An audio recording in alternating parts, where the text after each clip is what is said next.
ಆ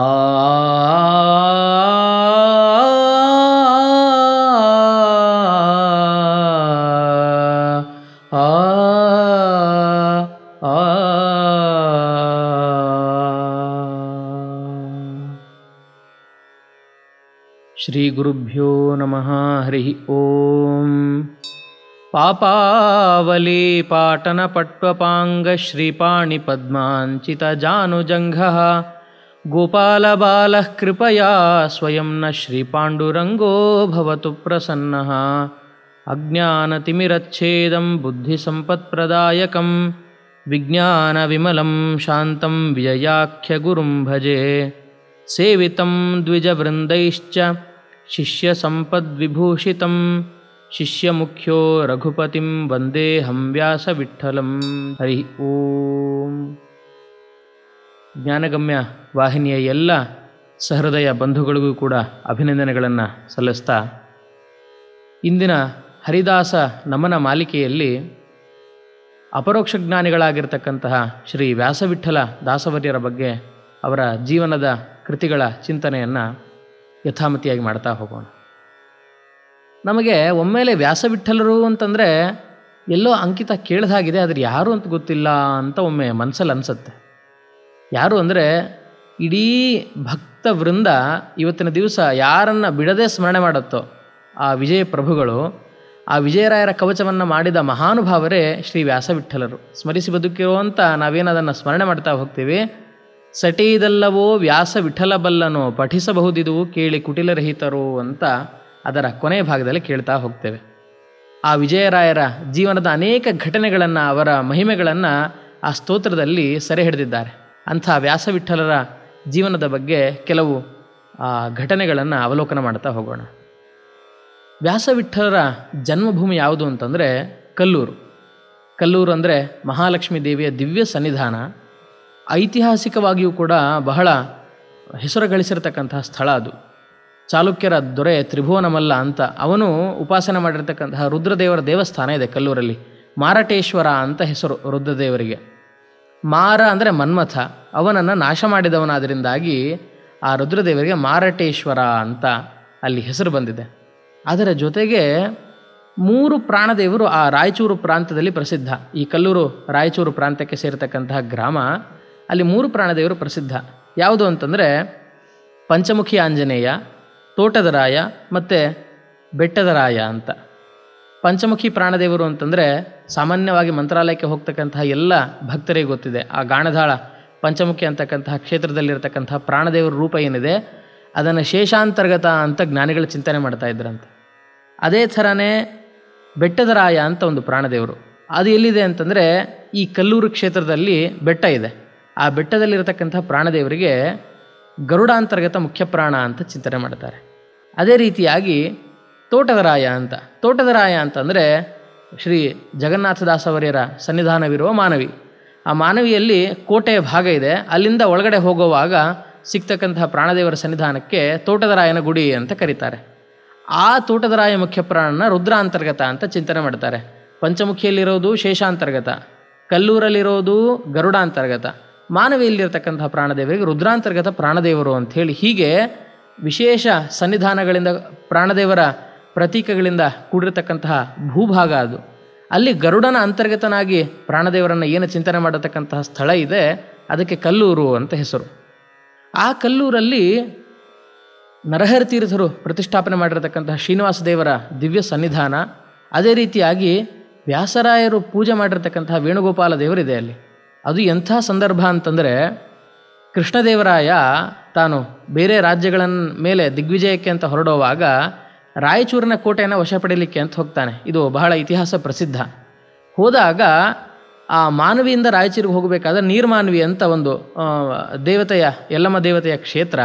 ಅಲ್ಲಿಂದ ರಾಯಚೂರಿನ ಆರಂಭದವರೆಗೂ ಕೂಡ ಲಕ್ಷಗಟ್ಟಲೆ ಸೈನಿಕರನ್ನು ಒಳಗೊಂಡ ಸೈನ್ಯ ಬೀಡುಬಿಟ್ಟಿತ್ತು ಅಂತ ಇತಿಹಾಸದಲ್ಲಿ ನಾವು ಕಾಣ್ತೀವಿ.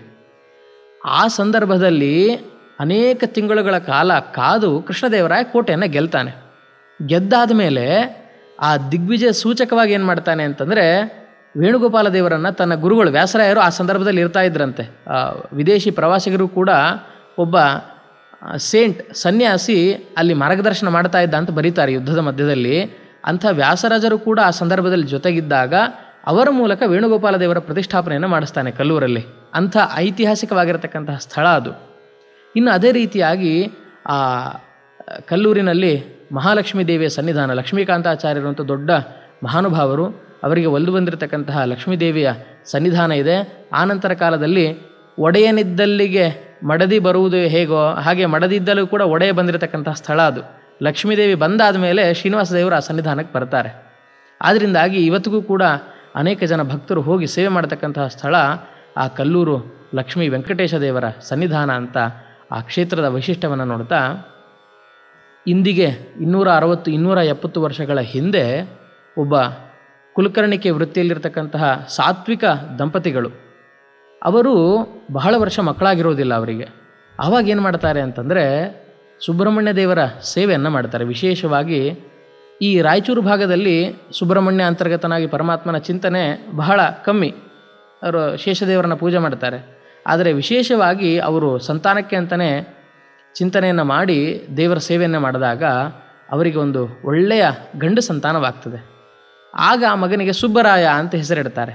ಆದರೆ ಮಗು ಬರ್ತಾ ಬರ್ತಾ ಬೆಳೀತಾ ಇದ್ದ ಹಾಗೆ ಮನೆಯಲ್ಲಿ ಪ್ರೀತಿಯಿಂದ ಸುಬ್ಬಣ್ಣ ಸುಬ್ಬಣ್ಣ ಅಂತ ಕರೀತಾ ಇರ್ತಾರೆ. ಆ ಸುಬ್ಬಣ್ಣ ತಂದೆ ತಾಯಿಗೆ ತನ್ನ ಆಟಪಾಠಗಳಿಂದ ಸಂತೋಷವನ್ನು ತೋರಿಸ್ತಾ ಬೆಳೆದು ಆ ಪ್ರಾಂತ ಹಿಂದಿನ ಕಾಲದಲ್ಲಿ ಅಗ್ರಹಾರ ಆಗಿತ್ತು. ಅನೇಕ ಜನ ವೇದ ವಿದ್ವಾಂಸರು, ಶಾಸ್ತ್ರಗಳನ್ನು ಅಧ್ಯಯನ ಮಾಡಿರ್ತಕ್ಕಂತಹ ಜ್ಞಾನಿಗಳೆಲ್ಲ ವಾಸ ಮಾಡಿರ್ತಕ್ಕಂತಹ ಸ್ಥಳ ಅದು. ಆ ಸ್ಥಳದಲ್ಲಿ ಸುಧಾ ವಿದ್ವಾಂಸರ ಹತ್ರ, ಜ್ಞಾನಿಗಳ ಹತ್ರ ಪಾಠವನ್ನು ಕೇಳಿ ದೊಡ್ಡ ವಿದ್ವಾಂಸರಾಗ್ತಾರೆ. ಆ ಸುಬ್ಬಣ್ಣನೇ ಶಾಸ್ತ್ರಾಧ್ಯಯನವನ್ನು ಮಾಡಿ ಸುಬ್ಬಣ್ಣ ಆಚಾರ್ಯರಾಗ್ತಾರೆ. ಅವರ ಹತ್ತಿರ ಅಧ್ಯಯನಕ್ಕೆ ಅಂತ ಹೇಳಿ ಅನೇಕ ಜನ ಶಿಷ್ಯರು ಬರ್ತಾರೆ. ಬರ್ತಾ ಬರ್ತಾ ಪ್ರಖ್ಯಾತಿ ಹೆಚ್ಚುತ್ತೆ, ಶಾಸ್ತ್ರದಲ್ಲಿ ಪಾಂಡಿತ್ಯವು ಕೂಡ ಹೆಚ್ಚುತ್ತಾ ಹೋಗುತ್ತೆ. ಅದು ಯಾವ ಕಾಲ ಅಂತಂದರೆ ವಿಜಯದಾಸರು, ಗೋಪಾಲದಾಸರು, ಜಗನ್ನಾಥದಾಸರು, ಆ ಎಲ್ಲ ಮಹನೀಯರು ಇದ್ದಿರ್ತಕ್ಕಂತಹ ಸಮಯ ಅದು. ಆ ಸಂದರ್ಭದಲ್ಲಿ ಏನು ಅಂತಂದರೆ ಪ್ರತಿ ವರ್ಷ ಸುಧಾಮಂಗಳಗಳನ್ನು ಮಾಡೋದು, ಲಕ್ಷ್ಮೀದೇವಿಯ ಸನ್ನಿಧಾನದಲ್ಲಿ ಸುಧಾ ಮಂಗಳವನ್ನು ಮಾಡೋದು. ಆ ನಂತರ ಎಲ್ಲರಿಗೆ ಭೂರಿ ಭೋಜನವನ್ನು ಮಾಡೋದು. ಈ ಕ್ರಮದಲ್ಲಿ ಮಾಡುವಾಗ ಏನಾಗುತ್ತೆ ಅಂದರೆ ಒಂದು ವರ್ಷ ಹೀಗೆ ಆ ಲಕ್ಷ್ಮೀದೇವಿಯ ಸನ್ನಿಧಿಯಲ್ಲಿ ಸುಧಾಮಂಗಳವನ್ನು ಮಾಡೋಣ ಅಂಥೇಳಿ ಸಂಕಲ್ಪ ಮಾಡ್ತಾರೆ. ಸಂಕಲ್ಪ ಮಾಡಿದಾಗ ಎಲ್ಲ ವ್ಯವಸ್ಥೆಗೆ ತಮ್ಮ ಶಿಷ್ಯರಿಗೆಲ್ಲ ಹೇಳಿರ್ತಾರೆ. ವ್ಯವಸ್ಥಾಪಕರು ಆ ನಿರ್ವಹಣೆಯನ್ನು ಹೊತ್ತಿರ್ತಾರೆ. ಮರುದಿವಸ ಸುಧಾ ಮಂಗಳದ ಕಾರ್ಯಕ್ರಮ 2 ದಿವಸಗಳ ಹಿಂದಿನಿಂದ ಆ ಉತ್ಸವ ಆರಂಭ ಆಗಿರುತ್ತೆ. 3ನೇ ದಿವಸ ಮಂಗಳದ ಕಾರ್ಯಕ್ರಮ ಪ್ರಾರಂಭ ಆಗಬೇಕು. ಅದರ ಸರಿಯಾದ ಸಮಯಕ್ಕೇನಾಗುತ್ತೆ ಅಂತಂದರೆ ವಿಜಯದಾಸರು ಆ ಕಲ್ಲೂರು ಕ್ಷೇತ್ರಕ್ಕೆ ಆಗಮಿಸ್ತಾರೆ. ಕಲ್ಲೂರು ಕ್ಷೇತ್ರಕ್ಕೆ ಬಂದು ದೇವಿಯ ಸನ್ನಿಧಾನದಲ್ಲಿ ಆ ಭಜನೆ ಮುಂತಾಗಿರತಕ್ಕಂತಹ ಕಾರ್ಯಕ್ರಮಗಳನ್ನು ಮುಗಿಸಿ ಒಬ್ಬ ತಮ್ಮ ಭಕ್ತರ ಮನೆಯಲ್ಲಿ ಇಳ್ಕೊಳ್ತಾರೆ ದೇವಸ್ಥಾನದ ಪಕ್ಕದಲ್ಲಿ. ಇದೇ ಸಂದರ್ಭಕ್ಕೆ ಏನಾಗುತ್ತೆ ಅಂದರೆ ಮರುದಿವಸ ಬೆಳಗ್ಗೆ ಉತ್ಸವಕ್ಕೆ ವಿಶೇಷ ಭಕ್ಷ್ಯ ಯಾವುದು ಮಾಡ್ತಾಯಿದ್ರು ಅಂದರೆ ಮಂಡಿಗೆ. ಅದು ವಿಶಿಷ್ಟವಾಗಿರತಕ್ಕಂತಹ ಭಕ್ಷ್ಯ, ಅದನ್ನು ಮಾಡಿ ಬಡಿಸಬೇಕು ಅಂತ ಮನಸ್ಸಲ್ಲಿದ್ದಾಗ ಅವತ್ತಿನ ದಿವಸ ಮಂಡಿಗೆ ಮಾಡಿಕೊಡ್ತಕ್ಕಂತಹ ಪಾಚಕ ಕೈ ಕೊಟ್ಬಿಡ್ತಾನೆ. ಇನ್ನೇನು ಬರಬೇಕು, ನಾಳೆ ದಿವಸ ಇಷ್ಟು ಸಿದ್ಧ ಆಗಬೇಕು ಅಂತೆಲ್ಲ ಮುಂಚಿತವಾಗಿ ಬಹಳ ದಿವಸ ಹಿಂದೆನೇ ಹೇಳಿರ್ತಾರೆ. ಆದರೂ ಕೂಡ ಆ ವ್ಯಕ್ತಿ ಸರಿಯಾದ ಸಮಯಕ್ಕೆ ಹಾಜರಾಗೋದಿಲ್ಲ. ಆವಾಗ ವ್ಯವಸ್ಥಾಪಕ ತಲೆ ಮೇಲೆ ಕೈ ಹೊತ್ತು ಕೂತಾಗ ಈ ಸಂದರ್ಭವನ್ನು ನೋಡಿ ವಿಜಯದಾಸರು ಬರ್ತಾರೆ. ಹೇಗೆ ಬರ್ತಾರೆ ಅಂತಂದರೆ ಒಬ್ಬ ಅಡಿಗೆಯವನ ವೇಷವನ್ನು ಧಾರಣೆ ಮಾಡಿ ಬರ್ತಾರೆ. ಅವ್ರಿಗೆ ಗೊತ್ತಾಗಬಾರ್ದು, ಯಾರಿಗೂ ಕೂಡ ವಿಜಯ ಪ್ರಭುಗಳಿವರು ಅಂತ ಗೊತ್ತಾಗಬಾರ್ದು. ಒಬ್ಬರು ಬರ್ತಾರೆ. ಯಾವಾಗ ಇದು ರಾತ್ರಿ 11 ಗಂಟೆ 11:30 ಸಮಯ. ಮರುದಿವಸ ಬೆಳಗ್ಗೆ 7 ಗಂಟೆಗೆ ಸುಧಾನವಾದ ಪ್ರಾರಂಭ ಆಗಬೇಕು. ಹಿಂದಿನ ದಿವಸ ಎಲ್ಲ ಸಾಮಗ್ರಿ ಸಿದ್ಧವಾಗಿಕೊಂಡು ಆ ಪಾಚಕ ಬಂದಿರಬೇಕು. ಸರಿಯಾದ ಸಮಯಕ್ಕೆ ಪಾಚಕ ಇಲ್ಲ, ಅವನ ತಲೆ ಮೇಲೆ ಕೈ ಹೊತ್ತು ಕೂತಿದ್ದಾನೆ. ಆ ಸಂದರ್ಭದಲ್ಲಿ ಬಂದರು. ಒಬ್ಬ ಅಡಿಗೆಯವನ ವೇಷ ಧಾರಣೆ ಮಾಡಿ ವಿಜಯದಾಸರು ಬರ್ತಾರೆ. ಯಾಕಪ್ಪ ಏನಾಯಿತು, ಏನೋ ಚಿಂತೆ ಮಾಡ್ತಾ ಇದ್ದೆಲ್ಲ ಅಂತ ಕೇಳಿದರೆ ಆ ವ್ಯಕ್ತಿ ಹೇಳ್ತಾನೆ, ನಾಳೆ ದಿವಸ ಮಂಡಿಗೆ ಸಿದ್ಧ ಆಗಬೇಕು ಉತ್ಸವಕ್ಕೆ. ಸ್ವಾಮಿ ನೋಡ್ರಿ ಹೇಗಾಗಿ ಹೋಗಿದೆ, ನೀವ್ಯಾರು ಅಂತ. ಇಲ್ಲ ನಾನೊಬ್ಬ ಅಡಿಗೆಯವನು ಅಂತ. ನೀನು ಅಡುಗೆ ಮಾಡ್ತೀಯ ಅಂತ. ನಾನು ಅಡುಗೆ ಮಾಡ್ತೀನಿ. ಹಾಗಲ್ಲ, ಅಡುಗೆ ಜೊತೆಗೆ ಮಂಡಿಗೆನೂ ಸಿದ್ಧ ಆಗಬೇಕು ಅಂತ. ಎಷ್ಟು ಮಂಡಿಗೆ ಆಗಬೇಕು? 2000 ಮಂಡಿಗೆ ಆಗಬೇಕು ಅಂತ. ನಾನು ಮಾಡ್ತೀನಿ ಅಂತಂದ. ಒಂದು ಬಾರಿ ವ್ಯವಸ್ಥಾಪಕ ಮುಖ ನೋಡ್ತೇನೆ, ಯಾರದು ಇಷ್ಟು ಸುಲಭವಾಗಿ ಹೇಳ್ತಾ ಇದ್ದಾನಲ್ಲ ಅಂತ. ನಿನ್ನ ಕೈಲಿ ಆಗುತ್ತೇನಪ್ಪ, ನೀನು ಈಗ ಮಾಡ್ತೀನಿ ಅಂತ ಒಪ್ಕೊಂಡು ಈಗಾಗಲೇ ಒಬ್ಬರು ಕೈ ಕೊಟ್ಟುಬಿಟ್ಟಿದ್ದಾರೆ, ನೀನು ಮಾಡಿಕೊಡ್ಲಿಕ್ಕಾಗತ್ತಾ, ನಿಶ್ಚಯವಾಗಿ ಹೇಳು ಅಂಥೇಳಿ 2 ಬಾರಿ ಕೇಳಿ ಅವನು ನಿಶ್ಚಯ ಮಾಡ್ಕೊಳ್ತಾನೆ. ಇಲ್ಲ ನಾನು ಮಾಡೇ ಮಾಡಿಕೊಡ್ತೀನಿ, ನನಗೆ ಬೇಕಾದ ಸಾಮಗ್ರಿಗಳನ್ನು ಒದಗಿಸಿರಿ ನೀವು ಅಂತ. ನಿಂಗೆ ಏನು ಬೇಕು ಒದಗಿಸ್ತೀನಿ ಅಂದಾಗ ಆವಾಗ ಮಂಡಿಗೆ ಮಾಡೋ ಕ್ರಮ ಹೇಗೆ ಅಂದರೆ ಒಂದು ಮಡಕೆಯನ್ನು ಅರ್ಧ ಭಾಗವನ್ನಾಗಿ ಮಾಡಿ ಅದರ ಮೇಲೆ ದೊಡ್ಡದಾಗಿ ಅದನ್ನು ಹರಡಿಬಿಟ್ಟು ಬೆಂಕಿಯಲ್ಲಿ ಅದನ್ನು ಕಾಯಿಸ್ತಕ್ಕಂಥದ್ದು ಮಂಡಿಗೆ ಮಾಡತಕ್ಕಂಥ ಪದ್ಧತಿ. ಆ ಕ್ರಮದಲ್ಲಿ ಆ ವ್ಯವಸ್ಥಾಪಕ ಎಲ್ಲ ಸಿದ್ಧ ಮಾಡಿ ಕೊಡ್ತಾನೆ. ಅವತ್ತಿನ ರಾತ್ರಿ 11:30 12 ಗಂಟೆಗೆ ಆಗೋದಿದ್ದು.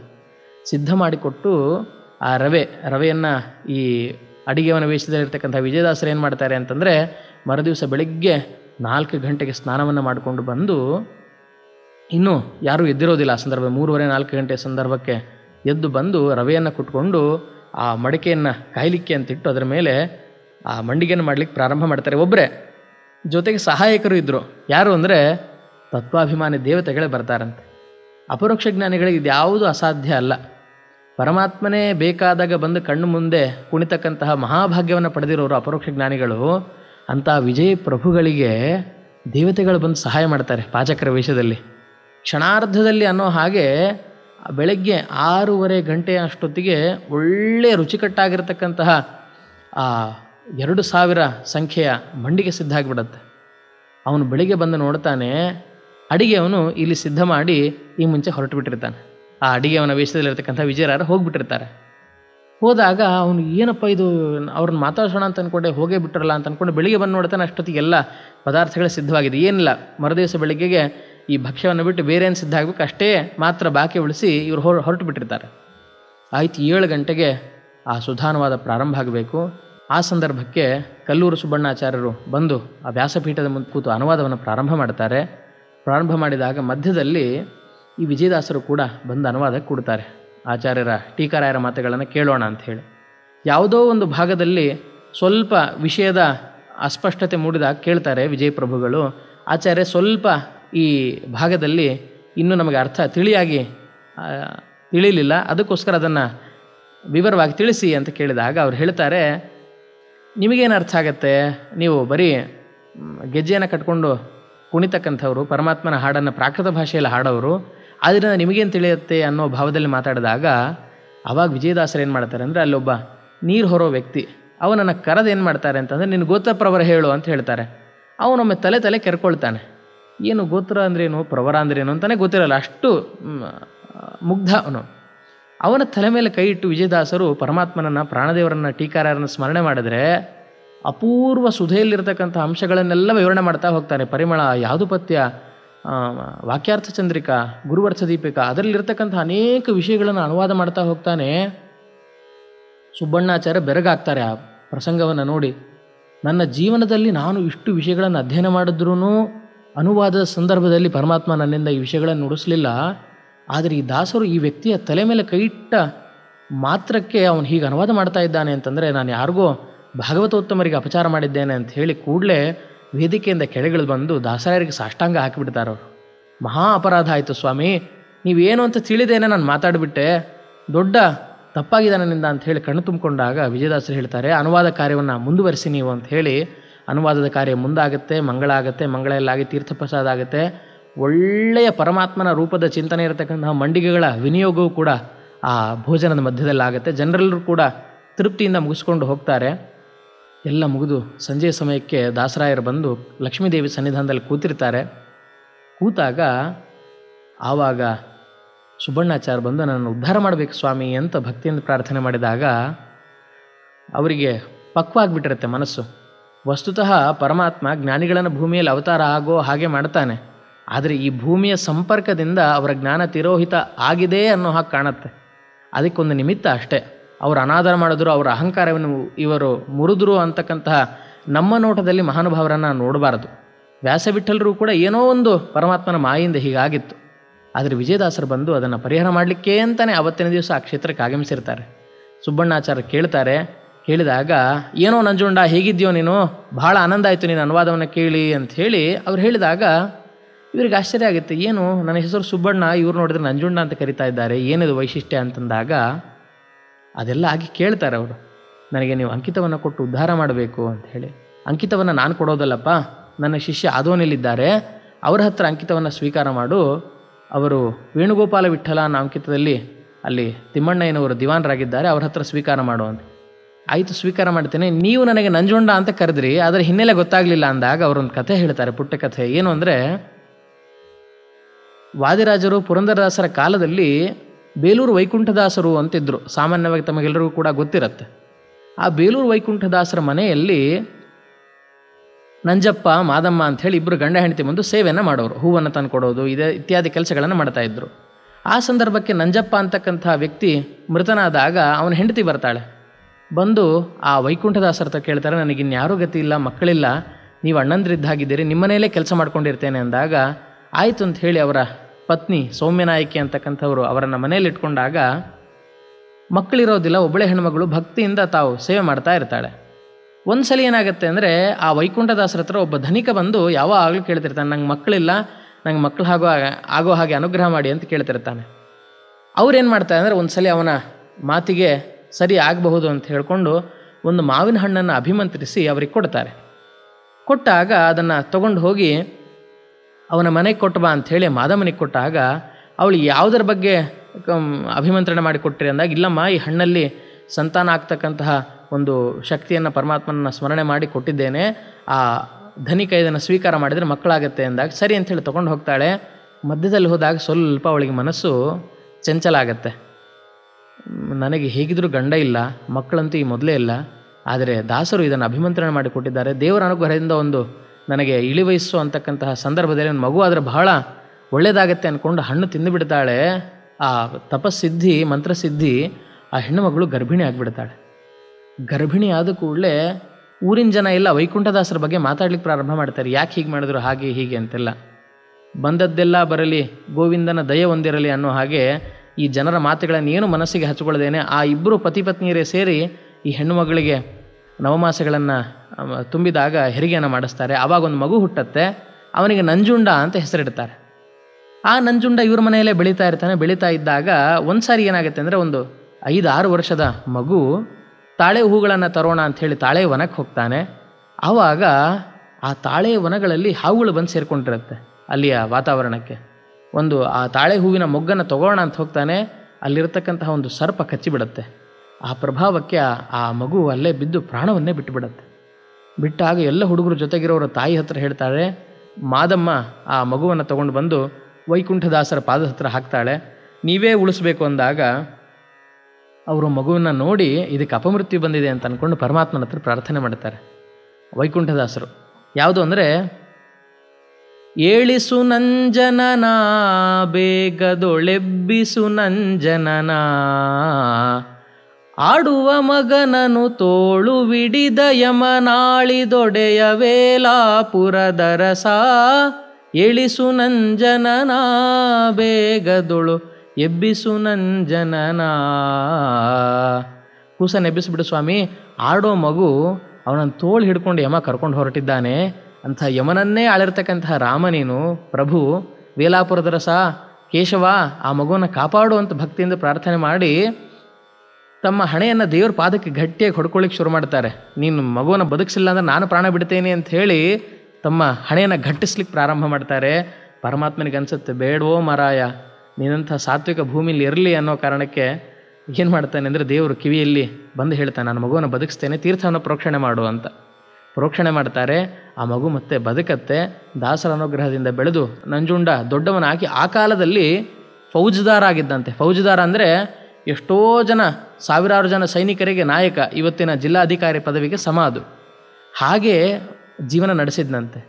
ಅಂಥ ಜೀವನವನ್ನು ಮಾಡಿ ಆ ವೈಕುಂಠದಾಸರ ಮನೆಗೆ ವಾದಿರಾಜರು ಪುರಂದರದಾಸರೆಲ್ಲ ಬರೋರಂತೆ. ಪರಮಾತ್ಮನ ಭಕ್ತಿಗೆ, ದೇವರಲ್ಲಿ ಮಾಡ್ತಕ್ಕಂತಹ ಭಕ್ತಿಗೆ ಇವರೆಲ್ಲರಿಗೂ ಖುಷಿಯಾಗಿ ಅವ್ರು ಭೇಟಿಗೆ ಬರ್ತಾ ಇದ್ದರಂತೆ. ತನ್ನ ಜೀವಿತಾವಧಿಯಲ್ಲಿ ಎಲ್ಲ ಮಹಾನುಭಾವರನ್ನು ನೋಡಿರ್ತಕ್ಕಂತಹ ನಂಜುಂಡ ಮುಂದೆ ದೇಹತ್ಯಾಗವನ್ನು ಮಾಡಿರ್ತಾನೆ. ಅದೇ ನಂಜುಂಡನೇ ಅವತ್ತಿನ ಸಾತ್ವಿಕ ಅನ್ನವನ್ನು, ಸಾತ್ವಿಕರ ಮನೆಯಲ್ಲಿರ್ತಕ್ಕಂತಹ ನಂಜುಂಡನೇ ಇವತ್ತು ಈ ಸುಬ್ಬಣ್ಣನಾಗಿ ಹುಟ್ಟಿರ್ತಾನೆ. ಈ ವಿಷಯವನ್ನು ವಿಜಯದಾಸರು ಒಂದೇ ಪದದಲ್ಲಿ ಹೇಳ್ತಾರೆ. ಏನೋ ನಂಜುಂಡ, ನಿನ್ನ ಮಾತುಗಳನ್ನು, ನಿನ್ನ ಅನುವಾದವನ್ನು ಕೇಳಿ ಬಹಳ ಸಂತೋಷ ಆಯಿತು ಅಂತ ಒಂದೇ ಒಂದು ವಾಕ್ಯದಲ್ಲಿ ಆ ಇಡೀ ಹಿಂದಿನ ಜನ್ಮದ ವೃತ್ತಾಂತವನ್ನೇ ತೆಗೆದಿಟ್ಟಿರ್ತಾರೆ. ಅಂದರೆ ಅಪರೋಕ್ಷ ಜ್ಞಾನಿಗಳು, ತ್ರಿಕಾಲದರ್ಶಿಗಳು ಅನ್ನಲಿಕ್ಕೆ ಇದೇ ಸಾಕ್ಷಿ. ಈ ಘಟನೆಯನ್ನು ಹೇಳಿ, ಹಿಂದಿನ ಜನ್ಮದಲ್ಲಿ ನಿನಗೆ ಯಾರು ಉದ್ಧಾರ ಮಾಡಿದ್ರಲ್ಲ ವೈಕುಂಠದಾಸರು, ಅವರೇ ನಮ್ಮ ಶಿಷ್ಯರಾಗಿ ಪಂಗನಾಮದ ತಿಮ್ಮಣ್ಣಯ್ಯನವರಾಗಿ ಆದೋನಲ್ಲಿದ್ದಾರೆ, ಅವ್ರ ಹತ್ರ ಹೋಗಿ ಸ್ವೀಕಾರ ಮಾಡು, ನಿನಗೆ ಯೋಗ್ಯ ಗುರುಗಳು ಅಂತ ಹೇಳಿ ಅಲ್ಲಿ ಕಳಿಸ್ತಾರೆ. ಅಲ್ಲಿ ಹೋದಾಗ ತಮ್ಮ ಗುರುಗಳ ಆಜ್ಞೆಯಂತೆ ವೇಣುಗೋಪಾಲ ವಿಠ್ಠಲರು ಇವರಿಗೆ ಅಂಕಿತವನ್ನು ಕೊಡ್ತಾರೆ. ಹೇಳ್ತಾರೆ ಅದರಲ್ಲಿ, ಶ್ರೀವ್ಯಾಸ ವಿಠ್ಠಲ ಆಶ್ರಿತ ಜನರ ಕಲ್ಪತರು ನೀ ಒದಗಿ ಪಾಲಿಸುವುದು ಅಂಥೇಳಿ ಪರಮಾತ್ಮನನ್ನು ಪ್ರಾರ್ಥನೆ ಮಾಡಿ ಹೇಳ್ತಾರೆ. ಅಂಕಿತವನ್ನು ಇವರ ತಲೆಯ ಮೇಲೆ ಕೈಯನ್ನಿಟ್ಟು ತಮ್ಮ ಬಿಂಬಮೂರ್ತಿಯನ್ನು ಪರಮಾತ್ಮನನ್ನು ಧ್ಯಾನ ಮಾಡ್ತಾ ಹೇಳ್ತಾರೆ, ವಾತಾತ್ಮ ಜನಮತದ ಶ್ರೀತತ್ವಗಳು ಅತಿ ಭಾತ ತೀವ್ರದಿ ಆಗಲಿ ಅಂತ. ವಾತಾತ್ಮ ಜನಮತದ ಅಂದರೆ ವಾತಾತ್ಮ ಅಂದರೆ ಪ್ರಾಣದೇವರು. ಆ ಪ್ರಾಣದೇವರ ತತ್ವ ಅಂತಂದರೆ ಮಧ್ವತತ್ವ. ತತ್ವವಾದ ಏನಿದೆ ಕ್ಷಣ ಕ್ಷಣಕ್ಕೂ ಕೂಡ ಇವರ ಬಾಯಲ್ಲಿ ಅದೇ ನುಡಿತಾ ಇರಲಿ, ಇವರಿಂದ ಹೊರಬಂದ ಕೃತಿಗಳಲ್ಲೂ ಕೂಡ ಅದು ಕಂಡು ಬರತಕ್ಕಂತಹ ಒಂದು ಶಕ್ತಿ ಅವರಿಗೆ ಉಂಟಾಗಲಿ ಅಂತ ಹೇಳಿ ಪ್ರಾರ್ಥನೆಯನ್ನು ಮಾಡಿ ಅಂಕಿತವನ್ನು ಕೊಡ್ತಾರೆ. ಅವರ ಅನುಗ್ರಹದಿಂದ ಇವರಿಗೆ ವ್ಯಾಸ ವಿಠಲ ಅಂತಕ್ಕಂಥ ಅಂಕಿತ ಸಿಗತ್ತೆ. ಆ ವೇಣುಗೋಪಾಲ ವಿಠಲರ ಸನ್ನಿಧಿಯಲ್ಲಿ ವ್ಯಾಸವಿಠಲ ಅಂತಕ್ಕಂಥ ಅಂಕಿತವನ್ನು ಸ್ವೀಕಾರ ಮಾಡಿ ತಾವು ತಮ್ಮ ಪರಮಗುರುಗಳು ವಿಜಯರಾಯರ ಸನ್ನಿಧಾನದ ಹತ್ರ ಬರ್ತಾರೆ. ಬಂದಾಗ ಅವರನ್ನು ನೋಡಿ ಅಲ್ಲಿ ಅವರಿಗೆ ತಾನಾಗಿಯೇ ಬರುತ್ತೆ, ಸ್ಮರಿಸಿ ಬದುಕಿರೋ ದಿವ್ಯ ಚರಣ ಕೆರಗಿರೋ ದುರಿತ ತರಿದು ಪೊರೆವ ವಿಜಯ ಗುರುಗಳೆಂಬರ. ಮಂದಮತಿಗಳು ಇವರ ಚಂದವರಿಯದೆ ನಿಂದೆ ಮಾಡಲು ಭವದ ಬಂಧ ತಪ್ಪದೋ. ಇಂದಿರಾಪತಿ ಇವರ ಮುಂದೆ ಕುಣಿವನೋ ಅಂದವಚನವಾ ನಿಜಕ್ಕೆ ತಂದು ತೋರ್ಪನೋ. ಅವರು ಹೇಳೋದು ಇವರು ಮಂದಮತಿಗಳು ಅಂಥೇಳಿ ಯಾರಾದರೂ ಸಾಮಾನ್ಯ ಜನ ಬಂದು ಹೇಳಿದರು ಅಂತಂದರೆ ಅವರಿಗೆ ಪರಮಾತ್ಮ ಭವದ ಬಂಧನದಲ್ಲೇ ಕೂಡಿಸ್ಬಿಡ್ತಾನಂತೆ. ಭವದ ಬಂಧ ತಪ್ಪದು ಅಂತ ಹೇಳಿ ಸ್ತೋತ್ರ ಮಾಡ್ತಾರೆ. ಹೀಗೆ ತಮ್ಮ ಗುರುಗಳನ್ನು ಅವರು ಸ್ತೋತ್ರ ಮಾಡಿ ಮುಂದೆ ಕ್ಷೇತ್ರ ಸಂಚಾರವನ್ನು ಮಾಡಲಿಕ್ಕೆ ಪ್ರಾರಂಭ ಮಾಡ್ತಾರೆ. ಉಡುಪಿ, ತಿರುಪತಿ, ಪಂಢರಾಪುರ ಮೊದಲಾಗಿರ್ತಕ್ಕಂತಹ ಕ್ಷೇತ್ರಗಳಿಗೆ ಹೋಗ್ತಾರೆ. ಸೋದೆಯಲ್ಲೆಲ್ಲ ಸ್ತೋತ್ರ ಮಾಡ್ತಾ ಹೋಗ್ತಾರೆ. ವಾದಿರಾಜರ ಜಯಮಂಗಳಂ ನಿತ್ಯ ಶುಭ ಮಂಗಳಂ ಮಂಗಳಂ ಹಯವದನ ಪದಕಂಜ ಮಧುಪನಿಗೆ ಮಂಗಳಂ ವಾಗ್ವಜ್ರಧಾರನಿಗೆ ಮಂಗಳಂ ವಾಗೀಶ ಕರಕಂಜ ಜಾತನಿಗೆ ಮಂಗಳಂ ಗುರುವಾದಿರಾಜರಿಗೆ ಜಯ ಮಂಗಳಂ ನಿತ್ಯ ಶುಭ ಮಂಗಳಂ. ಪರಿಪರಿ ಚರಿತನಿಗೆ ಪರಿಪೂರ್ಣ ಚಿತ್ಸುಖಗೆ ಪರಮಹಂಸಾರ್ಯರಿಗೆ ಪದವೀವಗೆ ಶರಣ ಜನಪಾಲಕಗೆ ಸುಧರ್ಮದಿ ನಿರತಂಗೆ ಉರಗಭೂಷಣನಿಂದ ಪೂಜ್ಯನಿಗೆ ಜಯ ಮಂಗಳಂ ನಿತ್ಯ ಶುಭ ಮಂಗಳಂ. ವಾದಿರಾಜರನ್ನು ಸ್ತೋತ್ರ ಮಾಡುವಾಗ ಒಂದು ಪದ ಬಳಸ್ತಾರೆ, ಉರಗಭೂಷಣನಿಂದ ಪೂಜ್ಯನಿಗೆ ಅಂತ ಹೇಳಿ ಒಂದು ಮಾತು ಹೇಳ್ತಾರೆ. ಹೇಗೆ? ಭಾವಿ ಸಮೀರರವರು. ವಾದಿರಾಜರು ಭಾವಿ ಸಮೀರರು ಅಂತಕ್ಕಂತಹ ತತ್ವವನ್ನು ವಿಜಯಪ್ರಭುಗಳ ಎಲ್ಲ ಶಿಷ್ಯರು ಕೂಡ ಅಂಗೀಕಾರ ಮಾಡ್ತಾ ಇದ್ದರು. ಅಂಥದ್ರಲ್ಲಿ ಸಾಕ್ಷಾತ್ ಪ್ರಶಿಷ್ಯರಾಗಿರ್ತಕ್ಕಂತಹ ಶ್ರೀ ವ್ಯಾಸವಿಠಲರ ಕೃತಿಯಲ್ಲಿ ಈ ವಿಷಯವನ್ನು ನಾವು ಗಮನಿಸಬಹುದು. ಉರಗಭೂಷಣನಿಂದ ಪೂಜ್ಯನಿಗೆ ಅಂತಕ್ಕಂತಹ ತತ್ವಗಳನ್ನು ಅಲ್ಲಿ ಅವರು ವರ್ಣನೆ ಮಾಡ್ತಾರೆ. ಅದರ ಜೊತೆಗೆ ಮುಂದೆ ಅಲ್ಲಿಂದ ಸತ್ಯಬೋಧರ ಸನ್ನಿಧಾನಕ್ಕೆ ಅಂತ ಹೋಗ್ತಾರೆ. ಸತ್ಯಬೋಧರ ಸನ್ನಿಧಾನಕ್ಕೆ ಹೋದಾಗ ಅಲ್ಲಿ ಅವರ ದರ್ಶನವನ್ನು ಮಾಡಿ ರಾಮದೇವರ ಪೂಜಾ ವೈಭವವನ್ನು ನೋಡಿ ಒಂದು ಪದ್ಯ ಮಾಡ್ತಾರೆ. ಏನು ಅಂತಂದರೆ ಪರಮಾತ್ಮನಿಗೆ ಹೇಳೋದು, ಮರೆಯದಿರು ಅಂಥೇಳಿ, ನಮ್ಮನ್ನು ಮರಿಬೇಡ ಸ್ವಾಮಿ ಅಂಥೇಳಿ. ಯಾಕೆ ದೇವ್ರು ಯಾಕೆ ಮರಿತಾನೆ ಭಕ್ತರನ್ನು ಅಂತಂದರೆ ಅದಕ್ಕೊಂದು ಕಾರಣ ಕೊಡ್ತಾರೆ. ಮರೆಯದಿರು ಮರೆಯದಿರು ಮಾರಮಣನೆ ಗುರು ಸತ್ಯ ಬೋಧಾರ್ಯ ವರದ ರಘುರಾಮ. ಮರೆಯದಿರು ಮರೆಯದಿರು ಮಾರಮಣನೆ ವನವನಂಗಳ ತಿರುಗಿ ಹಣ್ಣು ಹಂಪಲು ಮೆದ್ದು ದಣುವಾದ ಪಾಡು ನಿನ ಗರಿಕಿಲ್ಲವೇ. ದಿನ ದಿನದಿ ಚಿತ್ರ ವಿಚಿತ್ರ ಭೋಜ್ಯಗಳನ್ನು ಕ್ಷಣ ಬಿಡದೆ ಕೈಕೊಂಬ ಘನಗರ್ವದಿಂದೆನ್ನ. ಮರೆಯದಿರು ಮರೆಯದಿರು ಮಾರಮಣನೆ. ವನವನಗಳ ತಿರುಗಿದಿ. ಹಿಂದೆ ನೀನು ವನವಾಸದಲ್ಲಿದ್ದಾಗ ಕಾಡನ್ನೆಲ್ಲ ತಿರುಗಿದಿ. ತಿನ್ನಬೇಕು ಅಂತಂದರೆ ಒಳ್ಳೆಯ ಆಹಾರ ಸಿಗಲಿಲ್ಲ, ಬರೀ ಹಣ್ಣು ಹಂಪಲುಗಳು, ಗೆಡ್ಡೆ ಗೆಣಸುಗಳು, ಇದ್ರ ಮೇಲೆ ಇಡೀ 14 ವರ್ಷಗಳನ್ನು ಮುಗಿಸಿದ್ದೆ ಸ್ವಾಮಿ. ಅದನ್ನೆಲ್ಲ ಮುಗಿಸ್ಕೊಂಡು ಬಂದು ಇವಾಗ ಸತ್ಯಬೋಧರ ಸನ್ನಿಧಾನದಲ್ಲಿ ಪೂಜೆಯನ್ನು ಸ್ವೀಕಾರ ಮಾಡ್ತಾ ಇದ್ದಿ. ದಿನ ದಿನದಿ ಚಿತ್ರ ವಿಚಿತ್ರ ಭೋಜ್ಯಗಳನ್ನು, ಎಂಥ ಬರೀ ವೈಭವ ಅಲ್ಲಿ, ಅಂಥ ಭೋಜನವನ್ನು ಸ್ವೀಕಾರ ಮಾಡ್ತಾ ಒಂದು ಕ್ಷಣ ಬಿಡದೆ ಎಲ್ಲ ಆತಿಥ್ಯವನ್ನು ಸ್ವೀಕಾರ ಮಾಡ್ತಾ ತೊಟ್ಲು ಪೂಜೆಯಿಂದ ಹಿಡಿದು ಆರಂಭದಿಂದಲೇ ಹಿಡಿದು ಸಂಜೆ ಮಲಗೋವರೆಗೂ ಕೂಡ, ಈ ರಾತ್ರಿ ಮಲಗೋವರೆಗೂ ಕೂಡ ಪೂಜೆಯನ್ನು ಸ್ವೀಕಾರ ಮಾಡ್ತಾ ಇದ್ದಿ. ಇಂಥ ಸಂದರ್ಭದಲ್ಲಿ ನಾವು ನೆನಪಿಗಾದ್ರೆ ಬರಲಿಕ್ಕೆ ಹೇಗೆ ಸಾಧ್ಯ ಅಂತ ವಿಚಿತ್ರ ಭಕ್ಷ್ಯ ಭೋಜ್ಯಗಳಿಂದ ನೈವೇದ್ಯ ಮಾಡ್ತಾರೆ, ವಿವಿಧ ಸ್ತೋತ್ರಗಳಿಂದ ಸ್ತುತಿಯನ್ನು ಮಾಡ್ತಾರೆ. ಭಕ್ತರ ಕಡೆ ಗಮನನೇ ನಿಂಗೆ ಬರಲಿಕ್ಕಿಲ್ಲ. ಆದ್ದರಿಂದಾಗಿ ದಯವಿಟ್ಟು ಸತ್ಯಬೋಧರ ಸನ್ನಿಧಾನದಲ್ಲಿದ್ದು ನಮ್ಮನ್ನು ಮರಿಲಿಕ್ಕೆ ಹೋಗಬೇಡ. ನಮ್ಮ ಕಡೆ ಕೂಡ ಕರುಣಾ ಕಟಾಕ್ಷವನ್ನು ಬೀರು ಅಂಥೇಳಿ ದಾಸರಾಯರು ಈ ಪದ್ಯದಲ್ಲಿ ರಾಮದೇವರನ್ನು ಸ್ತೋತ್ರ ಮಾಡ್ತಾರೆ. ಹೀಗೆ ಸತ್ಯಬೋಧರ ಅನುಗ್ರಹವನ್ನು ಪಡೆದು ಮುಂದೆ ಉಡುಪಿಗೆ ಹೋಗ್ತಾರೆ. ಉಡುಪಿಗೆ ಹೋದಾಗ ಶ್ರೀಮದ್ ಉಡುಪಿನ ಯಾತ್ರೆಯೇ ಯಾತ್ರೆ ಅಂಥೇಳಿ, ಉಡುಪಿಯ ಯಾತ್ರೆಯೇ ಜೀವನದ ಧನ್ಯತಮವಾಗಿರತಕ್ಕಂಥ ಯಾತ್ರೆ ಅಂಥೇಳಿ ಕೃಷ್ಣನ ಸನ್ನಿಧಾನವನ್ನು ಕೂಡ ವರ್ಣನೆ ಮಾಡ್ತಾ ಪರಮಾತ್ಮನ ಹತ್ರ ಪ್ರಾರ್ಥನೆ ಮಾಡಿದಾಗ ಹೇಗೆ ಕೇಳ್ತಾರೆ ಅಂತಂದರೆ, ಚೆನ್ನ ಗುರು ವಿಜಯರಾಯರ ಪೊಂದಿದವನೆಂದು ಮನ್ನಿಸಿ ಸಲಹಬೇಕು ಅಂತ ಕೇಳ್ತಾರೆ.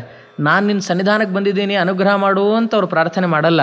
ನಾನು ವಿಜಯರಾಯರ ಭಕ್ತನಾಗಿ ಬಂದಿದ್ದೇನೆ, ವಿಜಯರಾಯರ ಕಡೆಯವನು ಅಂಥೇಳಿ ನೀನು ಅನುಗ್ರಹ ಮಾಡು ಸ್ವಾಮಿ ಸಾಕು ಅಂಥೇಳಿ ಕ್ಷಣ ಕ್ಷಣನೂ ಕೂಡ ತಮ್ಮ ಗುರುಗಳ ಸ್ಮರಣೆಯನ್ನು ಯಾವ ಹಂತದಲ್ಲೂ ಕೂಡ ಬಿಡ್ತಾ ಇದ್ದಿಲ್ಲ ವ್ಯಾಸವಿಠಲರು. ಈ ರೀತಿಯಾಗಿ ಪರಮಾತ್ಮನ ದರ್ಶನವನ್ನು ಮಾಡಿ ಮುಂದೆ ತಿರುಪತಿಗೆ ಹೋಗ್ತಾರೆ. ತಿರುಪತಿಗೆ ಹೋದಾಗ ಅಲ್ಲಿ ಒಂದು ಪದ್ಯವನ್ನು ರಚನೆ ಮಾಡ್ತಾರೆ. ಮಧ್ವಾಂತರ್ಗತ ಶ್ರೀನಿವಾಸ ಕಾಯೋ ಸಿದ್ಧಮೂರುತಿ ವೆಂಕಟೇಶ, ಇದ್ಧರೆಯೊಳು ನಿನ್ನ ಹೊದ್ದಿದವರ ಪಾಪ ಬದ್ಧವಾಗದು ಅನ್ಯೋಪದ್ರವ ಮೊದಲಿಲ್ಲ. ಮಧ್ವಾಂತರ್ಗತ ಶ್ರೀನಿವಾಸ ಕಾಯೋ ಸಿದ್ಧಮೂರುತಿ ವೆಂಕಟೇಶ ಅಂಥೇಳಿ ದೇವರನ್ನು ಸ್ತೋತ್ರ ಮಾಡಿ ಅನೇಕ ಉಪಮೆಗಳನ್ನು, ದೇವರ ಆಭರಣದ ಅಲಂಕಾರಗಳ ವರ್ಣನೆ ಮಾಡ್ತಾ ಕೊನೆ ನುಡಿಯಲ್ಲಿ ಹೇಳ್ತಾರೆ. ಸ್ವಾಮಿ ಪುಷ್ಕರಣಿ ನಿವಾಸ ನಾದ ಕಾಮಿತ ಪ್ರದನೆ ಲಕ್ಷ್ಮೀಶ, ಧೀಮಂತ ಮಣಿ ದೀನ ಪೋಷ ಎನ್ನ ಯಾಮರೆಯದಿರು ನಿನ್ನ ದಾಸ. ಸಾಮಗಾಯನ ಲೋಲ ಸತತ ಸದ್ಗುಣಶೀಲ, ಸಾಮಜವರದ ಮಹಾಮಹಿಮನೆ ಸಾರ್ವಭೌಮ ಭವ್ಯ ತ್ರಿಧಾಮ ಸಂತರ ಪ್ರೇಮ ಪೂರಣ ಕಾಮ ದಿವಿ ಜಲಲಾಮ ಭೂಧರ ವ್ಯಾಸ ವಿಠಲ ಯಾಮ ಯಾಮಕೆಯನ್ನ ಪಾಲಿಸೋ. ಮಧ್ವಾಂತರ್ಗತ ಶ್ರೀನಿವಾಸ ಕಾಯೋ ಸಿದ್ಧಮೂರುತಿ ವೆಂಕಟೇಶ. ಸಿದ್ಧಮೂರ್ತಿ ಅಂತ ಸ್ತೋತ್ರ ಮಾಡ್ತಾರೆ. ಶ್ರೀನಿವಾಸ ದೇವರು ಸಿದ್ಧಮೂರ್ತಿ ಅಂತ ಅನುಗ್ರಹ ಮಾಡಲಿಕ್ಕೆ ಅಂತಲೇ ಸಿದ್ಧನಾಗಿರೋ ಪ್ರತೀಕ ದೇವರದ್ದದ್ದು. ಅಂಥ ಸಿದ್ಧಮೂರ್ತಿ ನಮ್ಮನ್ನು ಕಾಯಿ ಅಂತ ಹೇಳಿ ಎಂಥ ಅದ್ಭುತವಾಗಿರತಕ್ಕಂಥ ಉಪಮೆಗಳನ್ನೆಲ್ಲ ಕೊಡ್ತಾ ಹೋಗ್ತಾರೆ ದಾಸರಾಯರು. ಹೀಗೆ ಶ್ರೀನಿವಾಸ ದೇವರ ಸ್ಮರಣೆಯನ್ನು ಮಾಡಿ ಪಂಢರಾಪುರಕ್ಕೆ ಬರ್ತಾರೆ. ಜೀವನದಲ್ಲಿ ಅನೇಕ ಘಟ್ಟಗಳು, ಅಂದರೆ ಈ ಕ್ಷೇತ್ರಗಳ ಸಂದರ್ಶನ, ಜನರಿಗೆ ಪರಮಾತ್ಮನ ತತ್ವಗಳನ್ನು ತಿಳಿಸೋದು, ಶಿಷ್ಯ ಸಂತತಿಯನ್ನು ಕೂಡ ಉದ್ಧಾರ ಮಾಡತಕ್ಕಂತಹ ಕ್ರಮದಲ್ಲಿ ನಿರತರಾಗಿರ್ತಾರೆ. ಉಡುಪಿಗೆ ಬರ್ತಾರೆ. ದಾಸ ಸಾಹಿತ್ಯದ ಎಲ್ಲ ಮಹಾನುಭಾವರಿಗೆ ಪರಮಾತ್ಮನ ಕ್ಷೇತ್ರಗಳನ್ನು ದರ್ಶನ ಮಾಡುತ್ತಾ ಕೊನೆಗೆ ಪಂಢರಾಪುರ ಅಂತಕ್ಕಂಥದ್ದು ಬಹಳ ವಿಶಿಷ್ಟ. ವಿಠ್ಠಲನ ಸನ್ನಿಧಿಯಲ್ಲಿ ಅವರು ಬಂದು ದರ್ಶನ ಮಾಡಲೇಬೇಕು ಅಂತದ್ದು ಒಂದು ಕ್ರಮ. ಈ ನಿಟ್ಟಲ್ಲಿ ಪಂಢರಾಪುರಕ್ಕೆ ಬರ್ತಾರೆ, ವಿಠ್ಠಲನ ದರ್ಶನವನ್ನು ಮಾಡ್ತಾರೆ. ವಿಠ್ಠಲನ ದರ್ಶನ ಮಾಡಿದಾಗ ಒಂದು ಪದ್ಯವನ್ನು ಹೇಳ್ತಾರೆ. ಪ್ರಸಿದ್ಧವಾಗಿರತಕ್ಕಂಥ ಕೃತಿ, ಇವತ್ತಿಗೂ ಕೂಡ ತಾರತಮ್ಯೋಕ್ತ ಭಜನೆಯಲ್ಲಿ ನಾವೆಲ್ಲ ಹೇಳ್ತೇವೆ. ನೆರೆ ನಂಬಿದೆ ಮದ್ಹೃದಯ ಮಂಟಪದೊಳು ಪರಿಶೋಭಿಸುತ್ತಿರು ಪಾಂಡುರಂಗ, ಶರಣ ಜನರ ಸಂಸಾರ ಮಹಾಭಯಹರಣ ಕರುಣ ಶಿರಿ ಪಾಂಡುರಂಗ. ಸುಖವಾಗಲಿ ಬಹು ದುಃಖವಾಗಲಿ ಸಖನೇನಾಗಿರು ಪಾಂಡುರಂಗ, ನಿಖಿಳಾಂತರ್ಗತ ವ್ಯಾಸ ವಿಠ್ಠಲ ತ್ವನ್ಮುಖ ಪಂಕಜ ತೋರೋ ಪಾಂಡುರಂಗ. ನೆರೆ ನಂಬಿದೆ ಮದ್ಹೃದಯ ಮಂಟಪದೊಳು ಪರಿಶೋಭಿಸುತ್ತಿರು ಪಾಂಡುರಂಗ, ಶರಣ ಜನರ ಸಂಸಾರ ಮಹಾಭಯಹರಣ ಕರುಣ ಶಿರಿ ಪಾಂಡುರಂಗ. ದೇವರನ್ನು ಪ್ರಾರ್ಥನೆ ಮಾಡೋದು ಒಂದೇ, ಸುಖವಾಗಲಿ ಬಹು ದುಃಖವಾಗಲಿ ಅಂತ. ನಮ್ಮೆಲ್ಲ ಸಾಮಾನ್ಯ ಜನರಿಗೆ ಅನಿಸೋದೇನು ಅಂತಂದರೆ, ಸುಖ ಬಂದಾಗ ಹಿಗ್ತೇವೆ, ದುಃಖ ಬಂದಾಗ ಕುಗ್ತೇವೆ. ಆದರೆ ಈ ಯಾವ ಹಂತದಲ್ಲೂ ಕೂಡ ನಮಗೆ ಹಿಗ್ಗಿಸ್ಲೂ ಬೇಡ, ಕುಗ್ಗಿಸ್ಲೂ ಬೇಡ. ಬಂದಿದ್ದು ಇನ್ನೊಂದು ಕ್ಷಣಕ್ಕೆ ಹೋಗುತ್ತೆ, ಈಗಿರೋದು ದುಃಖ ಮುಂದಿನ ಕ್ಷಣಕ್ಕೆ ಹೊರಟೋಗಿ ಸಂತೋಷನೂ ಕೂಡ ಬರುತ್ತೆ ಅಂತಕ್ಕಂತಹ ಭಾವವನ್ನು ನಮಗೆ ನೀಡು ಅಂತ ಹೇಳಿ ಆ ಅಂಶವನ್ನು ಇಲ್ಲಿ ಪ್ರಾರ್ಥನೆ ಮಾಡ್ತಾರೆ. ಬರೀ ಪದ್ಯ ಅಂತ ಅಂದ್ಕೊಳ್ಬಾರ್ದು. ಸಮದುಃಖ ಸುಖಂ ಧೀರಂ ಅಂತ ಹೇಳಿದ ಹಾಗೆ ಸುಖ ದುಃಖಗಳನ್ನು ಸಮವಾಗಿ ನೋಡಬೇಕು ಅಂತಕ್ಕಂತಹ ಕೃಷ್ಣನ ಗೀತೆಯ ಮಾತೆ ಈ ದಾಸರಾಯರ ಪದ್ಯದ ರೂಪದಲ್ಲಿ ನಮಗೆ ಕಾಣುತ್ತೆ ಅಂತ ಹೇಳಿ, ಹೀಗೆ ಆ ದಾಸರಾಯರು ಕ್ಷೇತ್ರ ಸಂದರ್ಶನ, ಶಿಷ್ಯ ಜನೋದ್ಧಾರ, ಮಹಾಮಹಿಮರ ಭೇಟಿ, ಈ ರೀತಿಯಾಗಿ ಮಾಡಿ ಅನೇಕ ಕೃತಿಗಳವ್ರದ್ದು ಸೃಷ್ಟಿ ಮತ್ತು ತ್ರಿವಿಧ ಚೇತನರ ಬಗ್ಗೆ, ಜಡ ಜೀವ ಇತ್ಯಾದಿಗಳ ಬಗ್ಗೆ ಅನೇಕ ಕೃತಿಗಳನ್ನು ದಾಸರಾಯರು ರಚನೆ ಮಾಡಿದ್ದಾರೆ. ಪರಮಾತ್ಮ ಹೇಗೆ ಅನುಗ್ರಹ ಮಾಡ್ತಾನೆ ಅಂದರೆ, ಮುಕ್ತಿಯನ್ನು ಕೊಡಬೇಕು ಅಂತಂದರೆ ಅವನಿಗೆ ಮನಸ್ಸಲ್ಲಿ ಬರಬೇಕು ಅಂತೆ. ಏನಂ ಮೋಚಯಾಮಿ ಅಂಥೇಳಿ ದೇವರಿಗೆ ಮನಸ್ಸಲ್ಲಿ ಬರಬೇಕು. ನಾವೆಷ್ಟೋ ಸಾಧನೆ ಮಾಡ್ತೇವೆ, ಆ ಸಾಧನೆ ದೇವರ ಮನಸ್ಸಿಗೆ ಮೆಚ್ಚೋ ಹಾಗೆ ಆಗಬೇಕು. ಏನಂ ಮೋಚಯಾಮಿ ಅಂಥೇಳಿ ಪರಮಾತ್ಮನಿಗೆ ಯಾವಾಗ ಮನಸ್ಸಲ್ಲಿ ಅನಿಸುತ್ತೆ ಆವಾಗ ದೇವರು ಮುಕ್ತಿಯನ್ನು ಕೊಡ್ತಕ್ಕಂಥವನು ಅನ್ನುವ ಭಾವವನ್ನು ಸೂಚಿಸ್ತಕ್ಕಂತಹ ಸುಳಾದಿ ಕೂಡ ನಾವು ಇಲ್ಲಿ ನೋಡ್ತಾ ಹೋಗ್ಬೋದು. ಅಂಥ ಅನೇಕ ಸುಳಾದಿಗಳನ್ನು, ಕೃತಿರತ್ನಗಳನ್ನು ಕಟ್ಟಿಕೊಟ್ಟು ದಾಸರಾಯರು ತಾವು 70ಕ್ಕಿಂತಲೂ ಕೂಡ ಹೆಚ್ಚು ವರ್ಷಗಳ ಕಾಲ ಈ ಭೂಲೋಕದಲ್ಲಿ ಬಾಳಿ ಪರಮಾತ್ಮನ ಪಾದವನ್ನು ಸೇರ್ತಾರೆ. ಇವತ್ತಿಗೂ ಕೂಡ ಅವರ ಶಿಷ್ಯ ಪರಂಪರೆಯನ್ನು ನೋಡ್ತಾ ಬರಬಹುದು. ಅದರಲ್ಲಿ ಮುಖ್ಯವಾಗಿ ರಘುಪತಿ ವಿಠಲರು ಅಂಥೇಳಿ, ತಂದೆ ಶ್ರೀಪತಿ ವಿಠಲರು, ಅನೇಕ ಜನ ಮಹಾನುಭಾವರು ಆ ವ್ಯಾಸ ವಿಠಲರ ವಿಜಯರಾಯರ ಶಿಷ್ಯ ಪರಂಪರೆಯಲ್ಲೇ ಬಂದಿರತಕ್ಕಂತಹ ಮಹಾನುಭಾವರು ಅಂತ ಹೇಳ್ತಾ, ಅಂಥ ಮಹಾನುಭಾವರ ಸ್ಮರಣೆಯನ್ನು ಮಾಡ್ತಾ ಅವರ ಕಾರುಣ್ಯ ಎಲ್ಲರಿಗೂ ಇರಲಿ ಅಂತ ಬಯಸ್ತಾ ಈ ಜ್ಞಾನ ಕಾರ್ಯವನ್ನು ಮಾಡಿಸ್ತಕ್ಕಂಥವರು ಶ್ರೀಮತಿ ತೇಜೇಶ್ವರಿಯವರು, ಅವರಿಗೂ ಕೂಡ ಪರಮಾತ್ಮನ ಅನುಗ್ರಹ ಆಗಲಿ ಅಂತ ಪ್ರಾರ್ಥನೆ ಮಾಡ್ತಾ ದಾಸರ ಸಂಸ್ಮರಣ ಈ ಕಾರ್ಯಕ್ರಮವನ್ನು ಮುಗಿಸ್ತಾ ಇದ್ದೇನೆ. ಮಧ್ವೇಶಾರ್ಪಣಮಸ್ತು. ಶ್ರೀಕೃಷ್ಣಾರ್ಪಣಮಸ್ತು.